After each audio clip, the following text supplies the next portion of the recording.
Hello everyone. సర్చింగ్లో మనము ఇంకో question చూద్దాము. అండ్ ఇది కూడా ఈజీ టాగే, బట్ చెప్తున్నాను పేరుకే ఆ క్వశ్చన్స్ లాగా, కానీ కొంచెం కూడా చేంజ్ ఉండదు. ఇప్పటిదాకా నువ్వు ప్రాపర్గా చేసి 3 or 4 క్వశ్చన్స్ చేసాము. ఇవిగా నువ్వు ప్రాపర్గా చేసుంటే, బై హార్టెడ్గా లేకుండా ఎందుకు చేస్తున్నా, కాజ్ ఏంటి అని తెలుసుకొని మరీ చేసుంటే అసలు ఈ క్వశ్చన్స్ ఇదే కాదు, నెక్స్ట్ వచ్చే ఈవెన్ మీడియం క్వశ్చన్స్ కూడా, బైనరీ సర్చ్లో like whatever the searching concept, medium questions కూడా నీకు క్వశ్చన్స్ లాగా కనిపించవు. డెఫినెట్గా చెప్తున్నా, మార్క్ మై వర్డ్స్.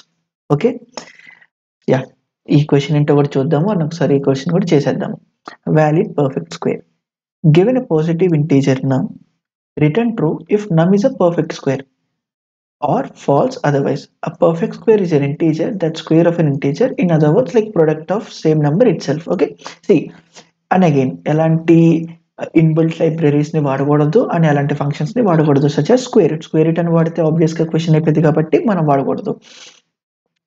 సో ఇక్కడ బేసిక్ గా ఏమంటున్నాడు అంటే, నేను నీకు ఒక నెంబర్ ఇస్తాను, ఆ నెంబర్కి యొక్క పర్ఫెక్ట్ స్క్వేర్ ఎంతో చెప్పాలి. If in case perfect square possible కాకపోతే ఫాల్స్ అని, పర్ఫెక్ట్ స్క్వేర్ అయితే ట్రూ అని చెప్పాలి. 16 యొక్క పర్ఫెక్ట్ స్క్వేర్ ఏంటి? 4, లైక్ 4 into 4 కదా. సో మనం ఏంటి, ట్రూ అని రిటర్న్ చేయాలి. ఇఫ్ ఇన్ కేస్ 14 తీసుకో, అది దానికి పర్ఫెక్ట్ స్క్వేర్ కాదు కదా, సో మనం దీనికి ఫాల్స్ అనాలి. ఇక్కడ 3.472 లైక్ 3.742 అని ఇలా కాదు, ప్రాపర్ నెంబరింగ్ ఉండాలి, లైక్ ఇంటీజర్స్లో ఉండాలి, ఫ్లోటింగ్ నెంబర్ రిప్రజెంటేషన్స్లో ఉండకూడదు. అప్పుడే కదా మనం పర్ఫెక్ట్ స్క్వేర్ అంటాము. సో అలా. అండ్ అగైన్ ఇక్కడ చూడు, 1 to 2 to the power of -31 ఉంది. సో ఇక్కడ మన ఇనిషియల్ థాట్ ఏంటి? అగైన్ ప్లేలిస్ట్ కాబట్టి బైనరీ సెర్చ్కి వెళ్ళద్దు. అట్లీస్ట్ ఆ మినిమం ఒక 10 seconds కన్నా ఓకే లీనియర్ సెర్చ్లో ఎలా చేస్తున్నా, నిజంగా నేను క్వశ్చన్స్ అడిగి రెస్ట్ ఆఫ్ ద డేటాని లైక్ హాఫ్ ఆఫ్ ద డేటాని తీసేచ్చా అనేది మనం చూసుకోవాలి, అవునా కాదా? సో ఇప్పుడు చూడు, 16 అని అంటున్నాడు అంటే ఏంటి, 1 into 1 పర్ఫెక్ట్ స్క్వేరా, లైక్ 16కి ఈక్వలా? కాదు. 2 into 2 16కి ఈక్వలా? కాదు. 3 into 3 16కి ఈక్వలా? కాదు. Next 4 into 4 16కి ఈక్వలా? అవును. అప్పుడే కదా 4 into 4 అవ్వడం వల్ల నేను ట్రూ అని రిటర్న్ చేయాలి. మరి ఇలా ఎక్కడ దాకా చేస్తావు? వర్స్ట్ కేసులో 16 into 16 దాకా. లేదు నేను మరింత డమ్ అయితే కాదు, నాకు తెలుసు n/2 కన్నా తక్కువ లేకపోతే మినిమం బేస్ అది ఉండదని, సరే n/2 దాకా చేస్తావు. అంటే స్టిల్ ఇది నువ్వు ఎలా చేస్తున్నావు, లీనియర్గానే వెళ్తున్నావా? ఎట్లా లీనియర్గా? లీనియర్ని వాడి ఇప్పుడు ఏంటి, ఒక ఫర్ లూప్ని 1 నుండి n/2 దాకా రన్ చేస్తున్నావు. ప్రతిసారి i into i equals to what ever the target వాడేది ఇస్తే అది, ఇది ఈక్వల్ అయితే అప్పుడు నేను సింపుల్గా రిటర్న్ ట్రూ అనైనా చేయాల్సింది. ఇలా కాకపోతే ఎండ్ ఆఫ్ ద డే ఈ ఫర్ లూప్ అయిన తర్వాత నేను ఇక్కడ సింపుల్గా రిటర్న్ ఫాల్స్ అనైనా రాయాల్సింది. సో ఎంతైనా లీనియర్ సెర్చ్లో చేస్తుంది. మరి ఇక్కడ క్వశ్చన్ని అడిగి ప్రాపర్గా ఏదైనా చేయొచ్చా? మరి ఇక్కడ దీని యొక్క టైం కాంప్లెక్సిటీ ఎంత చూడు. దో నువ్వు 1 నుండి n/2 దాకా రన్ చేస్తున్నా అది n/2 అయితే, మరి మనం చేసేది ఏంటి, అప్రాక్సిమేషన్ అల్గోరిథం. అంటే స్టిల్ అది ఎన్ఏనా అంటే నువ్వు n/2 టైమ్స్ రన్ చేసినా అది ఎన్ఏ టైం కాంప్లెక్సిటీ. దీన్ని తగ్గించచ్చా అంటే నువ్వు అడగాల్సిన క్వశ్చన్, నేను దాన్ని క్వశ్చనింగ్ చేసి ఏమన్నా రెడ్యూస్ చేయొచ్చా అనేది చూద్దాం. ఇప్పుడు నిజంగా చేయొచ్చా లేదా అనేది ప్రాపర్గా చూద్దాం. మనకున్న నంబరింగ్ సిస్టమ్ దో అది ఎరే కాకపోయినా ఎరే ఫార్మాట్ టెర్మినాలజీలో ఉంది అనే అజంప్షన్లో ఇక్కడ వెళ్ళొచ్చా అంటే, ఇప్పుడు ఒక పర్టికులర్ డేటాని ర్యాండమ్గా ఒక పర్టికులర్ డేటాని పిక్ చేసుకుందాం. ఇలా పిక్ చేసుకున్న డేటా ఇప్పుడు 8 into 8 చేసి, ఇఫ్ ఇన్ కేస్ ఇది దీని వాల్యూ ఎంత అని గెస్ చేయొచ్చా? ఎంత ఇప్పుడు ఇది 64 అయితే, నాకు కావాల్సిందేమో వాడు ఇచ్చేది మినిమమే 16, ఇది 84 దాకా దాటి వెళ్ళిపోయింది. అంటే if in case linear search అయ్యి ఉంటే ఇక్కడ చెక్ చేయాల్సి వచ్చిందా? అంటే ఇప్పుడు ఇదంతా రెడ్యూస్ చేయొచ్చా? అఫ్ కోర్స్ నువ్వు అనొచ్చు 16కి లీనియర్ సెర్చ్ అక్కడ దాకా రాదు కదా, ఇక్కడ దాకాని. సరే ఇప్పుడు చూద్దాం. మరి ఇది చిన్నది కాబట్టి వాట్ ఇఫ్ పెద్దది ఉంటే అదే కదా మనం చేయాల్సింది. చిన్న నంబర్స్ కాదు కదా మనం వరి అవ్వాల్సింది. ఎందుకు? n వాల్యూ చూడు, 2 to the power of 31 - 1 ఉంటుంది ఎట్ మ్యాక్స్. అప్పుడు మరి ఇదంటే చిన్నదే కదా అలా వస్తే. మరి ఇప్పుడు చూడు, నెక్స్ట్ ఇంకో మిడ్ని ఎదుగుదాం, సమ్ ర్యాండమ్గా ఈ నెంబర్ అనేది పిక్ చేసుకుందాం అనుకుందాం. ఇప్పుడు ఏంటి, 3 ఇంటూ 3 9 9 ఓకే. 3 ఇంటూ 3 యొక్క పర్ఫెక్ట్ స్క్వేర్ లైక్ 9 వస్తుంది. దీనికి వచ్చే వాల్యూ 3 ఓకే. కానీ నాకు కావాల్సింది ఎంత 16 నాకు వచ్చింది ఎంత 9 అంటే డెఫినెట్‌గా నేను వెతకాల్సిన నంబర్ నాకు కావాల్సిన పర్ఫెక్ట్ స్క్వేర్ యొక్క నంబరు ఇటు సైడ్ ఉండిద్ది. టువర్డ్స్ రైట్ ఉండిద్దని చెప్పచ్చా లేదా? అంటే సింపుల్‌గా ఇప్పటిదాకా ఎలాంటి క్వెషన్స్ చేశామో అదే పర్స్పెక్టివ్‌లో అదే క్వెషన్‌ని కొంచెం కూడా మోడిఫికేషన్ లేకుండా నేను ఇక్కడ కూడా బైనరీ సెర్చ్‌ని వాడచ్చా లేదా? అవునా? కాదా? మరి దాన్ని ఇంకా నేను ఎక్స్‌ప్లెయిన్ చేయడం ఎందుకు? కోడ్ రాసేద్దామా డైరెక్ట్‌గా? And yeah! Before that edge cases ఏమన్నా ఉన్నాయా? అంటే స్టార్ట్‌ని ఎట్లా అప్డేట్ చేయాలి? ఎండ్‌ని ఎట్లా అప్డేట్ చేయాలి? ఇవి ఒకసారి చూసుకుందాం. సపోజ్ ఇది ఇక్కడొచ్చింది. అంటే నాకు కావాల్సిన దానికన్నా ఎక్కువ ఉన్నప్పుడు ఇది నేను వర్రీ అవ్వాలా? అక్కర్లా. అంటే నా ఎండ్‌ని డెఫినిట్‌గా మిడ్ -1 చేయొచ్చా? ఎందుకు మిడ్ కూడా అక్కర్లా. ఎందుకంటే నాకు అక్కర్లేదది. అండ్ మరిక్కడ ఇదొచ్చినప్పుడు మరి 3 × 3 9 అని తెలిసినప్పుడు నాకిది కావాలా? అక్కర్లా. అంటే మిడ్ +1 మరి ఎక్కడి దాకా చేయాలి? ఎక్కడి దాకా అంటావేంటి? చివర ఒకటే ఒకటి మిగలొచ్చు. ఆ ఒక్కటి దానికే నా స్టార్ట్, ఎండ్ పాయింట్ చేయొచ్చు. దాన్ని కూడా చెక్ చేయాలి కదా! అందుకే నేను లూప్‌ని స్టార్ట్ ఎండ్ దాకా రన్ చేస్తాను. ఇంటర్నల్‌గా ఇలా టాకిల్ చేస్తాను. వన్స్ ఇది అయిపోయి దాటొచ్చిందంటే స్టార్ట్ గ్రేటర్ థాన్ ఎండ్ అయినట్టు. స్టార్ట్ గ్రేటర్ థాన్ ఎండ్ అయ్యి బయటకొచ్చిందంటే దాని మీనింగ్ ఏంటి? నాకు ఎక్కడా కూడా దాని పర్ఫెక్ట్ స్క్వేర్ దొరకలేదని. బైనరీ సెర్చ్ టెర్మినాలజీలో ఎలాంటి కంపారిజన్స్ చేసినా ఆ నంబరు దానికి సంబంధించిన పర్ఫెక్ట్ స్క్వేర్ దొరకలేదని. అంటే వన్స్ ఈ లూప్ దాటొచ్చేస్తే డెఫినిట్‌గా నేనిప్పుడు ఫాల్స్ అని రిటర్న్ చేయొచ్చా లేదా? మరి ఇది రాద్దామా లేదా? సో ఒక్కసారి దీనిని ఇప్పుడు ఎలా రాయాలి అనేది చూద్దాము. And yeah! ఇక్కడ ఎలాంటి చేంజ్ లేదు. యాస్ ఇట్ ఈస్‌గా ఎప్పటిలాగానే ప్రీ సెటప్ అంతా చేసుకున్నాను. ఆ ఫంక్షన్ కాల్‌ని కాల్ చేస్తున్నాను. అండ్ ఇక్కడ బూలియన్ కాబట్టి నేను ఎలాంటి అరే.toString చేయక్కర్లేదు. సో, ఇప్పుడు నా ఇనీషియల్ స్టార్ట్ ఏమైద్ది 1 నా ఇనీషియల్ ఏమైద్ది? ఎండ్ ఏమైద్ది? నంబే కదా! ఇప్పుడు వైల్ స్టార్ట్ ఎండ్ దాకా ఏం చేస్తున్నా? ప్రతిసారి నాకు మిడ్ కంప్యూటేషన్ కావాలి. ఇక్కడ మిడ్ అనుకుంటావా? క్వెషన్ పర్స్పెక్టివ్‌లో ఉన్న వేరియబుల్ అనుకుంటావా అనేది నీ ఇష్టం. నాకు మిడ్ అనేది మిడ్ అనే టెంప్లేట్ ఆల్రెడీ ప్రిఫిక్స్ లాగా ఉంది కాబట్టి అలాంటి టెర్మినాలజీస్‌ని అలాంటి వేరియబుల్స్‌ని వాడుకుంటున్నా. And yeah! n-start/2 వన్స్ ఇది అయిపోయిన తర్వాత ఇప్పుడేంటి నా mid into mid equals to num అవ్వచ్చా లేదా? అవ్వచ్చా లేదా? అంటే అయినప్పుడు నేను డైరెక్ట్‌గా దీన్ని మిడ్ అని రిటర్న్ చేయొచ్చా? అవునా? మరిక్కడ రిటర్న్ చేయాలా? లేదు. ట్రూ ఆర్ ఫాల్స్ అని చెప్పాలి నాకు దొరికిందని.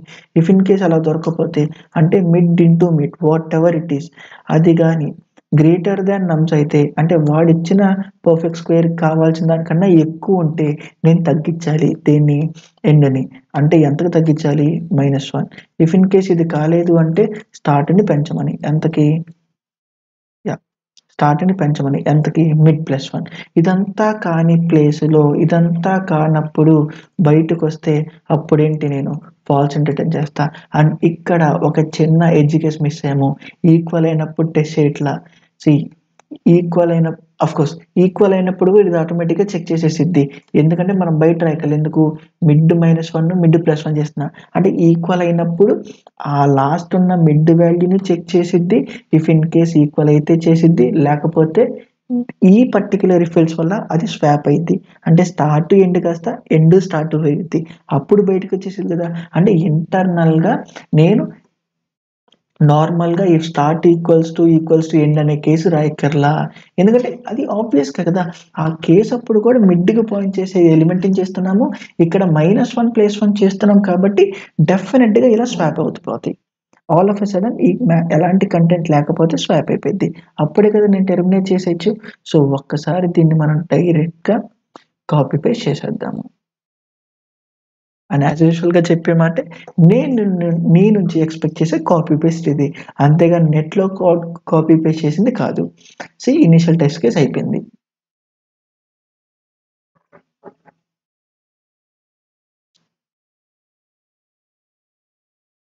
అండ్ ఏమొచ్చిందిక్కడ? టైమ్ లిమిట్ ఎక్సీడ్ అని వచ్చింది. ఎందుకొచ్చింది? చెప్పు? మళ్ళా మనము అదే మిస్టేక్ చేస్తున్నాము. లాస్ట్ వీడియోస్లో ఏదైతే చేసామో అదే చేస్తున్నాము. ఏంటిది? మిడ్ ఇంటూ మిడ్ ఏమైద్ది? అది ఇంటీజర్ ఓవర్ఫ్లో అయ్యే ఛాన్స్ ఉంది. అంటే మనం ఇక్కడ ఏం చేయాలి? సి ఇది లాంగ్కి కంపారిజన్ చెయ్యి అండ్ ఇక్కడికి వచ్చిన వాల్యూను కూడా లాంగ్కి కంపారిజన్ చెయ్యి అండ్ మళ్ళీ ఒకసారి ఇప్పుడు రన్ చేద్దాము.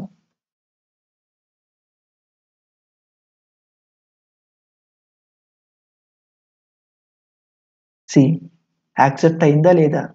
నేను ఎప్పుడు చెప్పే మాటే జనరలైజ్డ్గా ఆలోచించి కోడ్ రాయి. అండ్ ఎడ్జ్ కేసెస్ -1 +1 ప్రతి క్వశ్చన్లో ప్రతిసారి మనం ఫేస్ చేయాల్సిందే. అలా వచ్చిందని అరే నేను రాసిన కోడ్ అంతా తప్ప ఇప్పుడు ఏం చేయాలి? ఎందుకు? ఒక ఎడ్జ్ కేసు మాత్రమే పోతే అల్గోరిథమే తప్పంటే అప్పుడు ఆలోచించుకుందాం. ఇప్పుడు అల్గోరిథం తప్ప కాదు. ఆ చిన్న మిస్టేక్స్ చేస్తావు నువ్వు డెవలప్ అయిపోతావు. అండ్ ఇనిషియల్గా మరి నేను మిడ్ ఇంటూ మిడ్ రాశాను. మరి ఇప్పుడు ఏమైంది? టెస్ట్ కేస్ చూసి నాకు అర్థమైంది. ఓకే ఎందుకు? ఎక్స్పీరియన్స్తో అలా నువ్వు డెవలప్ అవుతావు. అది it's not a big deal కదా, లైక్ ఆబ్వియస్గా వచ్చేసింది. సో యాక్సెప్టెడ్ అండ్ యాజ్ యూజువల్గా మరి దీని టైం కాంప్లెక్సిటీ ఎంత? నేను వర్స్ట్ కేస్ చెప్తా, నువ్వు బెస్ట్ కేస్ రాయాలి. మరి వర్స్ట్ కేసులో ఎంత? ఏమన్నా కొంచెమన్నా చేంజ్ ఉంటుందా? వాట్ ఇఫ్ ఇంత పెద్ద 1-2 ఎరేలో ఇంత పెద్ద 1-2 ఎరేలో వాడికి ఆ ఎంతది కావాలైతే n ఎలిమెంట్స్ ఉంటాయి. నా పోర్షన్ ఇప్పుడు n ఎలిమెంట్స్ సైజ్ లాగా ఉంటుంది. మిడ్ కాదు, మళ్ళీ ఇందులో మిడ్ కాదు, మళ్ళీ ఇందులో మిడ్ కాదు, మళ్ళీ ఇందులో మిడ్. ఎవ్రీ టైం హాఫ్ తీస్తుందంటే ఎంత? లాగెన్ నేనా? లాగెన్ బెస్ట్, బట్ స్టిల్ నేను లాగెన్ అని చెప్పచ్చా? అంటే దీని వర్స్ట్ కేస్ టైం కాంప్లెక్సిటీ కూడా బిగ్ ఆఫ్ లాగెన్. ఓకే అండ్ ఒక్కసారి దీన్ని డీబగ్ చేసి చూద్దాం నీకు కావాలంటే, సో దట్ ఆ క్లారిటీ ఉంటుంది. అండ్ ఆబ్వియస్గా నేను ఈక్వల్ అయ్యే కేసుని, పర్ఫెక్ట్గా దొరికే కేసుని కాదు, దొరకని కేసు చూపిస్తా. సో దట్ నీకు నిజంగా అప్పుడు ఏమైంది అనేది క్లియర్గా ఒక ఐడియా వచ్చేసింది. అండ్ సో చిన్న కేసే కాబట్టి లైక్ n = 14 కాబట్టి మనం ఇక్కడ ఆబ్వియస్గా మిడ్ ఇంటూ మిడ్ని లాంగ్లో కన్వర్ట్ చేయక్కర్లేదు.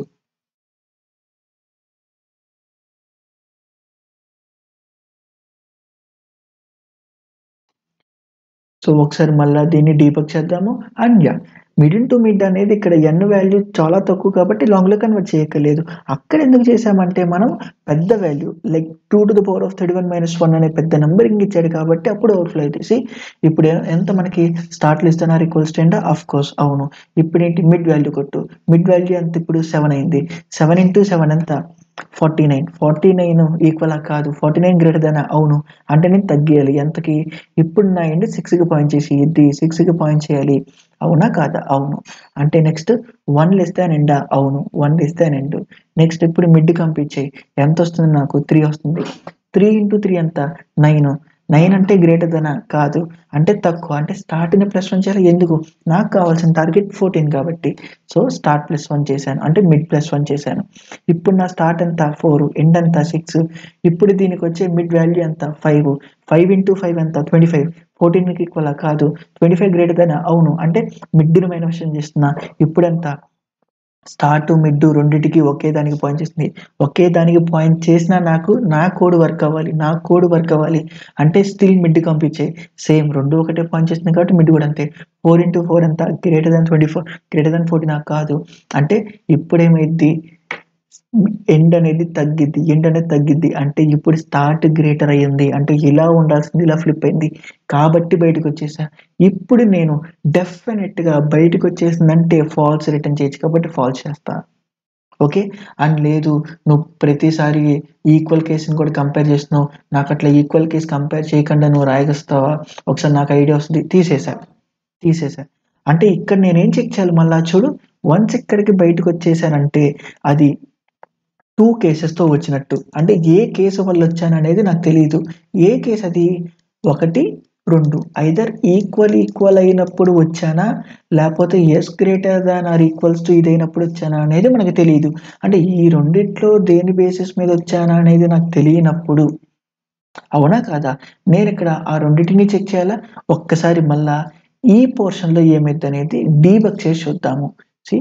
1 1 2 3 4 5 6 7 8 9 10 11 12 13 and 14. See, ఇనీషియల్గా నా ఎండ్ ఇక్కడ, ఇనీషియల్గా నా స్టార్ట్ ఇక్కడ. ఇప్పుడు ఎంత అవుతుంది నాది 1 + 14 - 1/2 13/2 + 1. ఇప్పుడు ఇదంతా 6 + 1 7. సి ఇనీషియల్గా 7కి పాయింట్ చేస్తుంది. ఇది పెద్దదా కాదు అంటే ఇక్కడికి వచ్చేస్తుందా నాకు. సి నా n వాల్యూ ఇక్కడ 14, నేను కనిపెట్టాల్సిన స్క్వేర్ రూట్ అంతే. సో ఇక్కడ ఎండ్ ఇది పోర్షన్ చేస్తున్నా. ఇప్పుడు ఎంత మళ్ళా కనిపెట్టు 1 - ఇది 2, సో 5/2 ఎంత 2 అంటే 3. ఇక్కడ నా మిడ్ వాల్యూ మళ్ళా m అవుతుంది. 3 × 3 9 గ్రేటర్ దెన్ ఇదా కాదు అంటే నా స్టార్ట్ని ఇక్కడ పెట్టు అంటే నా స్టార్ట్ని ఇక్కడికి రాసా. ఇప్పుడు నాకేమవుతుంది, నా మిడ్ 5 నెక్స్ట్ అయ్యేది అవునా కదా. సి ఒకసారి ఎంత రిమూవ్ చేస్తున్నా కన్ఫ్యూజ్ అవ్వద్దు. So end of the day ఎంతేనా 25 అయింది. 25 ఇప్పుడు గ్రేటర్ దెన్ 14 అవును అవును అంటే నా ఎండ్ కాస్త ఇక్కడికి పాయింట్ చేయి. ఇప్పుడు చూడు ఈక్వల్ కేస్ అయింది, ఈక్వల్ కేస్ అయింది. ఈక్వల్ కేస్ అయితే బయటకు వచ్చేసిందా అంటే బయటకు వచ్చేస్తే నేను డెఫినెట్గా చేయాలా. మరి ఇక్కడ ఎస్ గ్రేటర్ దాన్ ఈ అనే కేసు అయి వచ్చిద్దా, రాదు రాదు. ఎందుకంటే వైల్ లూపులో నువ్వు ఎస్ ఇస్తే అని అన్నావు కాబట్టి ప్రతిసారి ఐదర్ నువ్వు మిడ్ -1 కానీ మిడ్ +1 కానీ చేస్తున్నావు. అంటే -1 కానీ +1 కానీ చేస్తున్నావు అంటే ఎట్ మ్యాక్స్గా నాకు వచ్చే పోర్షన్ ఏంటి, నా ఎండ్ సి నా స్టార్ట్ 4కి చేసి నా ఎండ్ 5కి చేసే పోర్షన్ అయినా ఎట్ మ్యాక్స్ అవి పక్కన ఉండే ఛాన్స్. ఇప్పుడేమవుతుంది, ఇది కూడా ఫెయిల్ అయితే, ఇఫ్ ఇన్ కేస్ ఇది ఫెయిల్ అయితే ఐదర్ నేను మిడ్ +1 కానీ మిడ్ -1 కానీ చేస్తున్నా అంటే స్టార్ట్ని +1 కానీ ఎండ్ని -1 కానీ చేస్తున్నా. అంటే ఏ కేసులో కూడా ఎలాంటి పోర్షన్లో కూడా ఈ పర్టికులర్ ప్రాబ్లంకి ఎస్ గ్రేటర్ దాన్ అయ్యే ఛాన్సే లేదు. ఎప్పుడైతే నువ్వు రాసే అల్గోరిథంలో మిడ్ -1 కన్నా ఎక్కువ వస్తాయి అంటే 2 కానీ 3 కానీ అప్పుడు వచ్చే ఛాన్స్ ఉంది. అప్పుడు మాత్రమే నువ్వు ఎస్పెషల్గా ఎక్స్ గ్రేటర్ దాన్ అనేది ట్యాకిల్ చేసుకోవచ్చు. ఇలా ఆలోచించాలి, ఇలా డీబగ్ చేయి, పెన్ను పేపర్ మీద పెట్టు.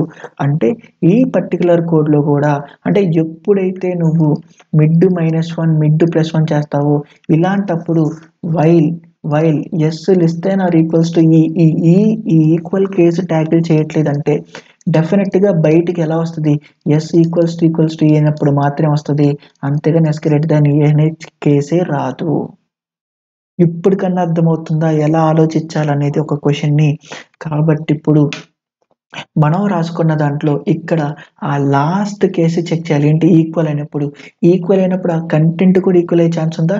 మరి ఇప్పుడు ఏం చేయాలి, ఎస్ ఎక్కడ పాయింట్ చేస్తుంది, ఈ ఎక్కడైనా పాయింట్ చేసేది అంటే స్టార్ట్ ఈక్వల్స్ టు నమ్మయ్యే ఛాన్స్ ఉందా. ఈక్వల్ అయితే అప్పుడు ట్రూ రిటర్న్ చేయి, ఈక్వల్ కాకపోతే ఫాల్స్ రిటర్న్ చేయి. అండ్ దీన్ని ఓవరాల్గా మళ్ళా అండ్ ఆఫ్ కోర్స్ ఇక్కడ అది కాపీ పేస్ట్ చేసే కన్నా ఇక్కడ ఈక్వల్ కేసు పెడదాము అండ్ దెన్ ఇక్కడ మనం అది రాద్దాము. ఎట్లా, స్టార్ట్ ఈక్వల్స్ టు నమ్ అయితే అండ్ దెన్ అగైన్ ఇది ఇంటూ పోర్షన్ కాబట్టి లాగ్ పెడతాము అండ్ ఒకసారి మళ్ళీ రన్ చేద్దాము. సి ఇలా క్లియర్ కట్గా ఆలోచించడానికి ట్రై చేయి. అంతేగాని బ్లైండ్గా వెళ్ళిపోయి అరే ఈక్వల్ లేకపోతే మరి ఎట్లా వచ్చేసేద్దాము, 2 కేసులు ట్యాకిల్ చేయాలా, 1 కేసే ట్యాకిల్ చేయాలా, ఇలా కన్ఫ్యూజ్ అవ్వద్దు. కన్ఫ్యూజ్ అవుతున్నావు అంటే పెన్ పేపర్ పెట్టి అని ఇప్పుడు అర్థమైందా ఎలా ట్యాకిల్ చేయాలి అని. ఎందుకు నువ్వు ఈక్వలే వస్తుందని నేను డ్యామ్ షూర్గా బల్లగుద్ది ఎలా చెప్పగలుగుతున్నా, ఎందుకంటే ఇక్కడ మిడ్ -1 + 1 ఇంక్రిమెంట్ చేస్తున్నా. అందుకే ఎందుకు ఇలా చేయగలుగుతున్నా, ఎందుకంటే నేను గుడ్డిగా వెళ్తున్నా, లాజిక్గా ఆలోచిస్తున్నా, పెన్ పేపర్ మీద పెట్టి ఆలోచిస్తున్నా, అంతేగాని డైరెక్ట్గా కోడ్కి వెళ్తున్నా.